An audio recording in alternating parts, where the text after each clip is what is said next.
چھوڑ دیا تھا، وہاں سے ہٹ گئے تھے، جبکہ وہ پوری طرح سے قابو میں تھا۔ جو مغلوب ہے اس کو بھی علی چھوڑ دیتے ہیں کہ کہیں اپنا نفس اس میں شامل نہ ہو جائے۔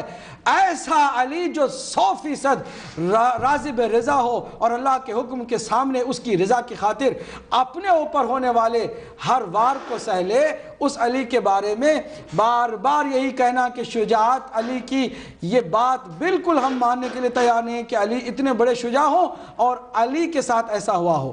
مولائے کائنات کے ساتھ جو کچھ بھی ہوا، دو اہم اس کی ریزنز ہیں، 100 مرتبہ کہا گیا، 1000 مرتبہ کہا گیا، اور یہ اگر غلط ہے تو مجھے آ کے جواب کا پھر کاؤنٹر کر کے کوئی بتائے کہ یہ آپ نے جو بتایا یہ غلط ہے۔ ایک، دین کی بقا کی خاطر اسلام کا شیرازہ بکھر جاتا اگر مولا کائنات اپنے ہاتھ میں تلوار لیتے، اور پھر اگر تلوار لے کر اپنے ہاتھ میں اپنا حق لے بھی لیتے تو آج ہم بھی اور آپ بھی، دنیا کا ہر انسان بھی یہی لکھتا کہ اسلام کہ رسالت مآب بھی تلوار کے بلبوتے پر اسلام کو انہوں نے نافذ کیا، اور مولا کائنات جو ان کے جانشین ہیں وہ بھی آئے تو آخر میں اپنی تلوار کے زور پر اپنی خلافت کو انہوں نے مضبوط کیا۔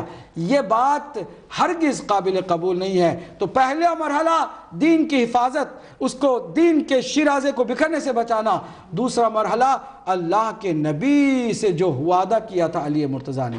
اب اگر علی وعدہ کریں کہ میں تلوار نہیں نکالوں گا، اور پھر آپ کہیں کہ علی نے کیوں تلوار نہیں نکالی، جب تلوار نہیں نکالی تو اس کا مطلب علی بھی راضی ہیں کہ جو کچھ ظلم ہو جائے اس پر جو ہے وہ راضی ہوں اور خوش ہوں۔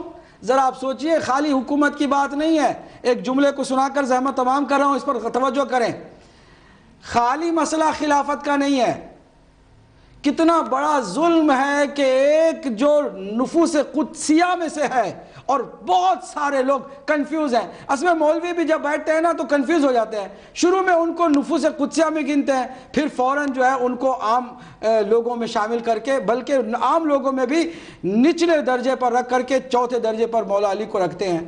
ایک طرف سے مانتے ہیں کہ نفوس قدسیہ میں سے ہیں، علی اور نبی ایک نور سے ہیں، علی نبی کا نفس ہے، نبی کی جان ہے، مانتے ہیں کہ علی اور نبی کا نور آسمانوں میں تھا اور دنیا کی خلقت سے ہزاروں سال پہلے تھا، یہ بھی مانتے ہیں، ساتھ یہ بھی کہتے ہیں کہ علی معصوم نہیں تھے۔ کنفیوژن ہے، یہ ایک طرح کا ایسا شبہ اور ایسا ان کے اندر عجیب و غریب اندھیرا ہے کہ اس اندھیرے کو کون دور کرے، کہ اس اندھیرے میں تیر چلاتے ہوئے نہیں معلوم ہوتا کہ نشانہ کہاں لگانا چاہیے۔ بات یہ ہے کہ میں آپ کو بتاؤں، ظلم کی داستان کا بھی آغاز ہم نے کیا ہے۔ چند مظالم جو مولا کائنات پر ہوئے ہیں انشاءاللہ اگلے پروگرام میں آپ سنیں گے۔ ایک ظلم یہ ہوا کہ جتنے فضائل مولا کائنات کے تھے، ایک ایک کر کے حکومت والوں کے نام، حکومت کے چمچے اور حکومت کی روٹیوں کے ٹکڑوں پر پلنے والے، حدیث بنانے والے حدیث ساز لوگوں نے کر دیا۔ ایک ایک فضیلت کو نکالا، ادھر کر دیا۔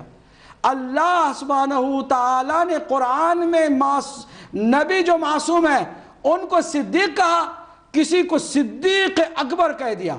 معصوم بھی نہیں ہے اور آپ بھی مانتے ہیں معصوم نہیں ہے، لیکن ایک مقام ان کو دے دیا۔ مولا کائنات کے لیے اللہ کے نبی نے فرمایا اور اس کو کسی اور حکومت کے لیے حوالے کر دیا۔ یہ سارے فضائل، حتیٰ یہ کہ اللہ کے نبی نے بارہا رسول اللہ پر واضح کیا، رسول اللہ نے واضح فرمایا اپنی امت پر، صحابہ کرام پر، کہ علی کی کبھی بھی برابری کرنے کی کوشش نہ کرنا۔ علی کی کسی بھی لحاظ سے تمہارے اندر شباہت نہیں پائی جاتی ہے۔ علی بالکل ہی تم سے مختلف ہیں، ان کا مقام بالکل ہی الگ ہے۔ اس میں ایک حدیث طاہر ہے، اس سے پہلے بھی ہمارے چند کالرز نے پوچھا تھا کہ آپ حدیث طاہر سنائیں۔ اب آپ اندازہ لگائیں، ظلم کا ایک رخ یہ بھی ہے کہ جس کو سب سے زیادہ رسول چاہتے تھے، اور کھانا بھی حضور رسول کے بغیر نہیں کھانا چاہتے تھے، اس کو بالکل گوشہ نشین کر دیا جائے، اور وہ ہو جائے ایسا شخص کہ وہ سلام کرے تو لوگ اس کے سلام کا جواب بھی نہ دیں۔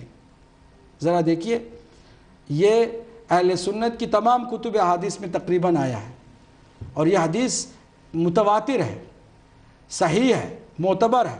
میں نے حوالے جو یہاں پر لیے ہیں اپنے حساب سے تقریباً 7 حوالے ہیں اہل سنت کی کتابوں سے۔ ایک حوالے سے میں پڑھتا ہوں، چونکہ وقت کی دامن گنجائش نہیں ہے، حدیث کو آپ کی خدمت میں سناتا ہوں سیدھے سیدھے۔ اب ذرا اس حدیث کو دیکھیے گا، اور امید ہے انشاءاللہ آپ اس کو اچھی طرح سے پڑھ بھی سکیں گے۔ کنز العمال کی حدیث ہے، آرام سے اس حدیث کو آپ دیکھیے گا، اور اس طرح بہت ساری اور بھی مستدرک علی الصحیحین میں بھی ہے اور بہت ساری کتابوں میں۔ انس بن مالک قال كنت احجب النبی فسمعته يقول اللهم اطعمنا من طعام الجنة فأتي بلحم طير مشوي فوضع بين يديه فقال اللهم ائتنا بمن تحبه ويحبك ويحب نبيك قال انس فخرجت فاذا علي بالباب۔ حدیث ہے انس بن مالک سے کہ میں حضور کی خدمت میں تھا کہ میں نے سنا کہ حضور نے دعا فرمائی، اے اللہ جنت کے کھانوں میں سے کھانا بھیج دے میرے لیے، ہمارے لیے۔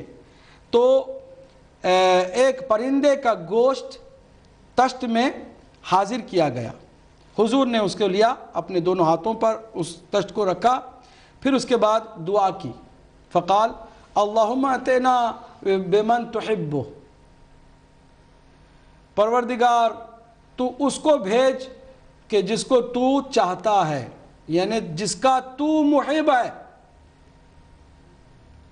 وَيُحِبُّكَ، اور وہ بھی تجھے چاہتا ہے، جس کو تو اپنا محبوب بنائے ہوئے ہے اور جس نے تجھے محبوب بنایا ہے اور تیرے نبی کو محبوب بنایا ہے، اس کو بھیج تاکہ وہ اس جنت کے اس کھانے میں میرے ساتھ شریک ہو۔ وہ جو پرندے کا گوشت تھا اس کے کھانے میں میرے ساتھ شریک ہو۔ قال انس کہتے ہیں فخرج، تو میں باہر نکلا، دیکھوں کہ ایسا خوش نصیب کون ہے کہ جس کے لیے حضور نے جنت سے، بہشت سے لحم طیر منگوایا، پرندے کا گوشت منگوایا، دعا کی، اور دعا میں یہ عجیب بات کہی کہ جو اللہ اور اس کے رسول کا محبوب ہے، جس نے اللہ اور رسول کو اپنا محبوب بنایا ہے، کون ہو سکتا ہے؟ فَإِذَنْ عَلِيٌّ بِالْبَابِ، میں نے دیکھا کہ علی ہیں جو دروازے پر کھڑے ہیں مسکراتے ہوئے۔ اب بہت طول و تفصیل اس میں ہے اور بہت ساری حدیثیں اس میں ہیں۔ رسول اسلام صلی اللہ علیہ وآلہ وسلم کے زمانے میں حضور کے ساتھ علی کا کیا رول ہے، اس کو آپ تاریخ میں پڑھیں، کتابوں میں پڑھیں، پھر دیکھیں 25 سال مولا کائنات کا کیا رول رہا ہے۔ یہیں سے دودھ کا دودھ، پانی کا پانی ہو جائے گا۔ یہ جو کہ شیر و شکر تھے، یہ جو کہا جاتا ہے کہ جناب نام کیوں رکھا، بہت سارے اس کے جواب دیے جا چکے ہیں۔ انشاءاللہ اس وقت جب وہ اس کا موقع پر ہم جب پہنچیں گے، اس موقع پر ہم ضرور اس کے جواب بھی دیں گے، لیکن بار بار ان باتوں کو لے کر کے حقائق کو بالکل نظر انداز کر دیں۔ وہ تو جناب ان تینوں دور میں خلفاء کے وزیر تھے۔ ایک کوئی مجھے روایت، ضعیف سے ضعیف روایت بتائے کہ مولا کائنات کسی بھی عہدے میں جو افیشلی عہدہ تھا اس عہدے پر فائز ہوئے ہوں، ایک کوئی ضعیف روایت بتا دے، کوئی ایک وزارت